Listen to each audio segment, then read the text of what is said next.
तो कनक अभी हमारे सबसे छोटे स्टूडेंट में according to date of birth Kanak अभी 20 साल 11 महीने या 10 महीने के ही हुए। समस्या ये है कि 21 साल नहीं हुए।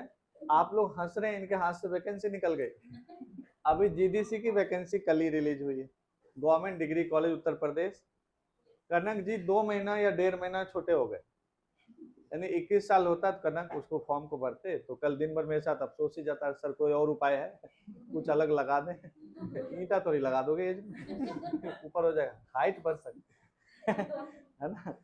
तो कोई नहीं, फिर दूसरे तरीके से समझाए कि और भी कंपटीशन होंगे, अभी इस बार पीएचडी में इन्वॉल्व हो जाओ, थोड़ा 6 महीने शांत होकर इस पे काम कर लेना, फिर जो वैकेंसी आती है।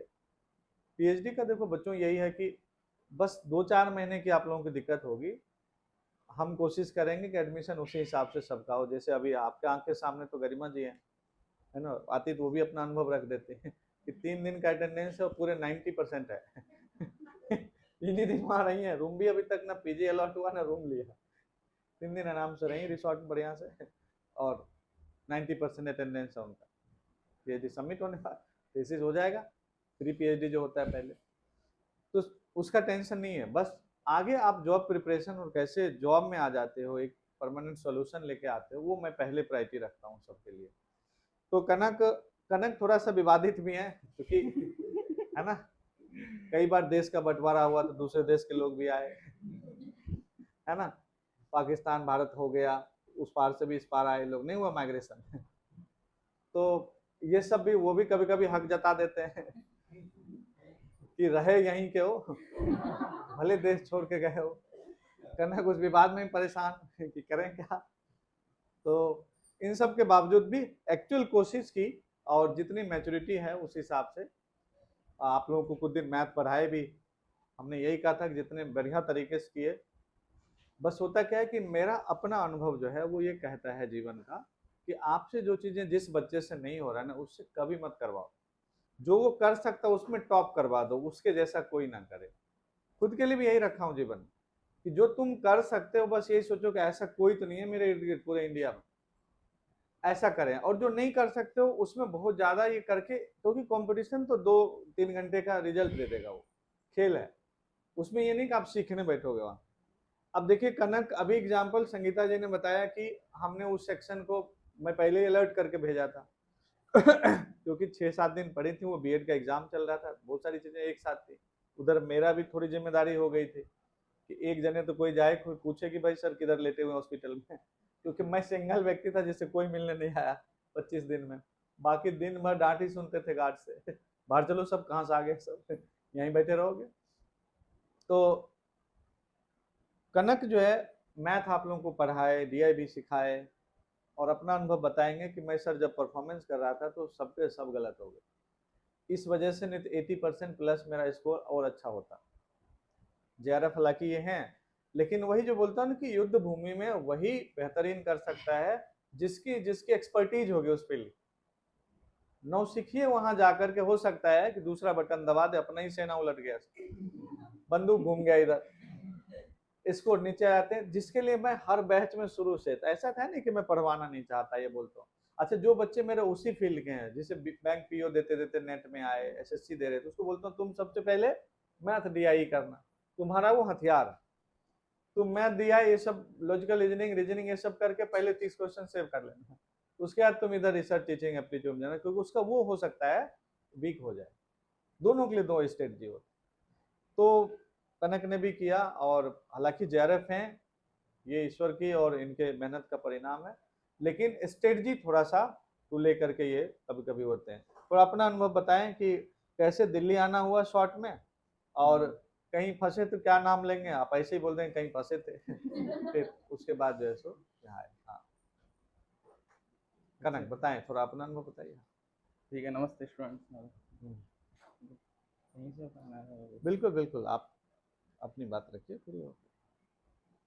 तो स्टार्टिंग में तो यही है कि प्रारंभिक शिक्षा का तो प्राइमरी पहले भी बता रखा है एक बार। तो प्राइमरी हुआ है, जूनियर हुआ है, फिर सरकारी शिक्षा ही हुई है सारी। ग्रेजुएशन भी मेरा मतलब कहीं लोकल कॉलेज से हुआ है वहाँ से। तो मेरा मतलब ऑनर्स नहीं है। फिर मास्टर मतलब टीचिंग कर रहे थे प्राइवेट, तो लग रहा था कि मतलब ऐसे ही प्राइवेट पढ़ाते हैं तो उतना वैल्यूएबल नहीं रहता है, तो ये लगता है कि कहीं फिर एग्ज़ाम क्वालिफाइड करोगे फिर पढ़ाओगे तो ज़्यादा इम्पैक्ट पड़ेगा। तो मास्टर में यही सोचा था, मतलब एक 2 सेमेस्टर हो गए थे, तीसरे सेमेस्टर में थोड़ा ख्याल आया कि वीसी नेट जेआरएफ कुछ होता है, मतलब उससे पहले कुछ पता नहीं था उसके बारे में। तो यही था कि मतलब करना है नेट जेआरएफ, तो मैं सर के यहाँ पे आता हूँ जून में, आई थिंक 2024 में। तो सारा कुछ पता करते हैं इधर उधर, कोचिंग का डेमो वेमो भी लेते हैं, लेकिन कहीं गलत रास्ते पे मतलब भटकाव सा हो जाता है, एक जगह ज्वाइन कर लेते हैं, तो उसके बाद सर के पास आना होता है अदर्स क्लासेस में, इसके बारे में थोड़ा पता चलता है। तो यही रहा था कि मतलब सर के यहाँ पे डेमो वेमो लिया, काफ़ी सर ने सपोर्ट किया कि 10 डेज डेमो लिया, उसके बाद फीस जमा की थी। तो पहली बार में मेरा पीएचडी ओनली हुआ था, ये सितंबर जो एग्ज़ाम दिया था, ये एग्ज़ाम हुआ था। फिर उसके बाद जो जनवरी में एग्ज़ाम होता है उसमें मेरा नेट हो गया था 186। फिर इस बार मेरा जेआरएफ हुआ है, तो वही 22 मार्क्स आए हैं मेरे।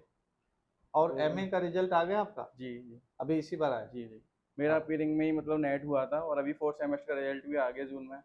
तो मेरा उसमें भी स्कोर काफ़ी ठीक ठाक है, सीजीपीए 9.25 बनी है मेरी, तो फोर्थ सेमेस्टर में तो वो आप सोच सकते कम्युलेटिव। हैं 9 पॉइंट से गुना कीजिए आप लोग। 9.5% को 9 से गुना करेंगे, पता है कितना हो जाएगा? 90% के आसपास एमए में,